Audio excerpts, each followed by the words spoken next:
দূরে কোথাও একটা সুন্দর জঙ্গল ছিল, যেখানে অনেকগুলো জানোয়ার একসাথে থাকতো, যাদের মধ্যে হাতি, হরিণ, মন্টু বাদর, টিনু আর মিনু পাখিরাও ভালো বন্ধু হিসাবে থাকতো। একদিন টিনু পাখি আকাশে ঘুরতে বেরোলো।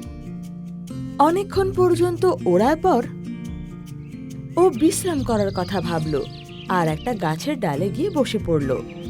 ও দেখল যে ওই গাছে বিভিন্ন ধরনের ফুল ফুটে আছে আর সবকটা ভেজা ভেজা লাগছে। আরে, এটা কি করে হতে পারে? আবহাওয়া তো একদম গরম আছে, বৃষ্টিও অনেক দিন ধরে হয়নি। তাহলে এই ফুলগুলো ভিজে ভিজে কেন দেখাচ্ছে? এটা বলে ও একটা ফুলের অনেক কাছে চলে গেল আর সে দেখল যে ওই ফুল থেকে নীল রঙের একটা জলের ফোঁটা নিচে পড়ে গেল। আর যেই ওই ফোঁটা নিচে পড়ল, মাটির রঙও নীল হয়ে গেল। আরে বাহ, এই ফুলগুলোর থেকে তো রঙও ঝরছে।